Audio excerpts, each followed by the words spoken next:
আজিৰ দিনটোত 26 জানুৱাৰী 1950 চনত ডক্টৰ ভীমৰাও আম্বেদকাৰে প্ৰণয় কৰা ভাৰতীয় সংবিধানখন গ্ৰহণ কৰা হৈছিল। যদিও আমাৰ দেশ 1947 চনৰ 15 আগষ্টত স্বাধীনতা লাভ কৰিছিল, কিন্তু ৰাষ্ট্ৰ হিচাপে নিজৰ প্ৰভুসত্তা স্থাপন কৰিবলৈ এখন ৰাষ্ট্ৰক সংবিধান অতি প্ৰয়োজন। ৰাষ্ট্ৰ পৰিচালনা কৰিবলৈ সংবিধান প্ৰণয় কৰি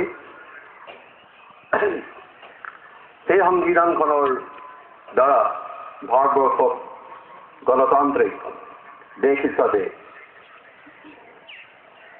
আমি লৈ গ্ৰহণ কৰি আমি আগবাঢ়ি আহিছো। মানুহ স্বভাৱগতভাৱে স্বাধীন প্ৰিয়।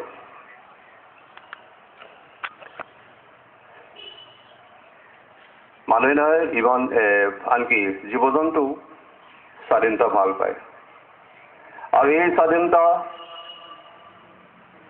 সদায় থকাটো আমি বিচাৰো। কিন্তু কেতিয়াবা পৰিস্থিতিবশত কোনো এখন দেশ আনৰ অধীনলৈ যাবলগীয়া হয়, যেনেকৈ ভাৰতবৰ্ষ বহু বছৰ পূৰ্বে ব্ৰিটিছৰ শাসনলৈ আহিছিল, আৰু সেই শাসনৰ সময়ছোৱাত যিবিলাক অত্যাচাৰ শোষণ ভাৰতীয় নাগৰিকৰ হৈছিল, তাক উপৰাবলৈ মহাত্মা গান্ধী,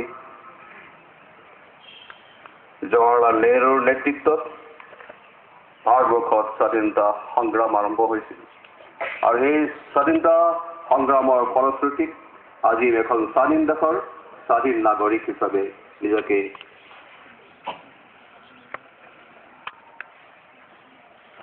আখ্যা দিব পাৰিছো।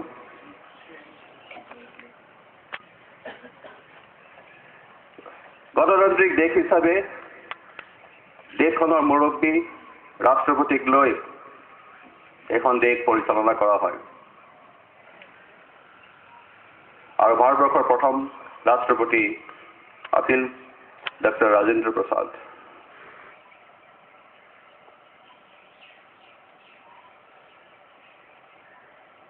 স্বাধীনতাৰ বাবে আমাক সংবিধান অতি প্ৰয়োজন আছিল, আৰু সংবিধানে আমাক ভাৰতীয় নাগৰিকক যিখিনি ৰাইটছ বা অধিকাৰ, সেই অধিকাৰখিনি ধুনীয়াকৈ ব্যাখ্যা কৰি দিছে। সেই অধিকাৰখিনি আমি প্ৰয়োগ কৰিব পাৰিম।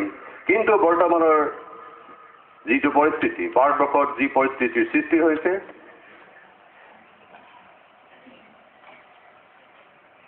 ৰিচ এণ্ড প'ৰ, ধনী আৰু দুখীয়াৰ মাজত যিটো গেপ বাঢ়ি গৈছে, ইনইকুৱালিটি অফ ইনকাম ইত্যাদি বিভিন্ন সমস্যা, আৰু তাতোতকৈ ডাঙৰ সমস্যা হ'ল দুৰ্নীতি, কৰাপশ্যন। গণতন্ত্ৰৰ অৰ্থ এই নেকি যে আমি আমাৰ ৰাইটছবিলাকক, অধিকাৰবিলাকক এনেধৰণে কিছুমান ব্যক্তিক, কিছুমান মুষ্টিমেয় ব্যক্তিক প্ৰয়োগ কৰিবলৈ দিম? সেইকাৰণে আজি এই অনুষ্ঠানত মই মোৰ ছাত্ৰ ছাত্ৰীসকলক ক'ব বিচাৰোঁ যে যিবিলাক আজি দেশত অৰাজকতাৰ সৃষ্টি হৈছে, এই অৰাজকতাবিলাক দূৰ কৰিব লাগিব, আৰু তাৰ কাৰণে আমাৰ ছাত্ৰ ছাত্ৰীসকল এটা নৱজাগৰণৰ প্ৰতি আগ্ৰহ প্ৰকাশ কৰিব লাগিব। মোৰ মনত পৰে 1977 চনৰ জয়প্ৰকাশ নাৰায়ণে নেতৃত্ব দিয়া আন্দোলনৰ কথা, যাৰ দ্বাৰা ভাৰতবৰ্ষত এটা নতুন অধ্যায়ৰ ৰাজনৈতিক অধ্যায়ৰ সৃষ্টি হৈছিল। ঠিক তেনেধৰণে নৱপ্ৰজন্মই এটা নৱজাগৰণৰ মাধ্যমেৰে দেশৰ স্বাধীনতাৰ আচল অৰ্থ প্ৰকৃত অৰ্থ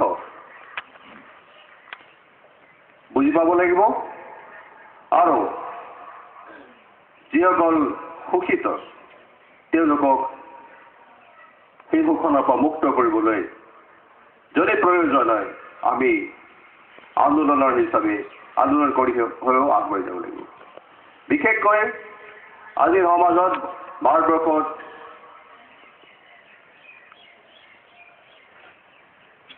মহিলা বা ছোৱালী সকলক যি ধৰণে ট্ৰিট কৰা হৈছে সেয়া বৰ দুখৰ কথা। তেওঁলোকোতো গণতন্ত্ৰৰ দেশৰ নাগৰিক, তেওঁলোকক সংবিধানে একে ধৰণৰ ৰাইটছ দিছে, অধিকাৰ দিছে, তেওঁলোক অৱহেলিত কিয়?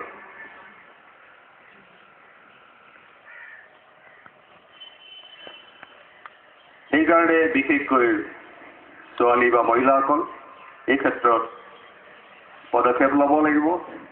চৰকাৰে বিভিন্ন ধৰণৰ স্কিম লৈছে, ইম্পাৱাৰমেণ্ট অফ উমেন।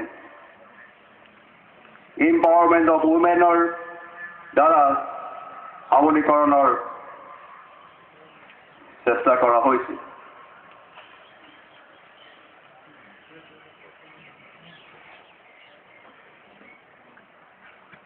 সঁচা অৰ্থত ক'বলৈ গ'লে মই যি ভাবোঁ, মোৰ অভিজ্ঞতাৰ পৰা মই কওঁ যে গণতন্ত্ৰ সঁচা অৰ্থত মাত্ৰ কিছুমান ব্যক্তিয়েহে উপভোগ কৰিব পাৰিছে। কোনে কৰিছে? ৰাজনৈতিক নেতাসকলে। তেওঁলোকে সঁচা অৰ্থত গণতন্ত্ৰ উপভোগ কৰিব পাৰিছে। 2 নম্বৰ হ'ল ডাঙৰ ডাঙৰ গভৰ্ণমেণ্ট অফিচাৰবিলাক, তেওঁলোকে গণতন্ত্ৰ সঁচা অৰ্থত উপভোগ কৰিছে। কিন্তু আমি যদি গাঁৱলৈ যাওঁ, গাঁৱত গৈ চাওঁ, এনে কিছুমান ব্যক্তিক আমি দেখিবলৈ পাম, এনে কিছুমান ঘৰ দেখিবলৈ পাম, তেওঁলোক সদায় অৱহেলিত হৈ আছে। চ'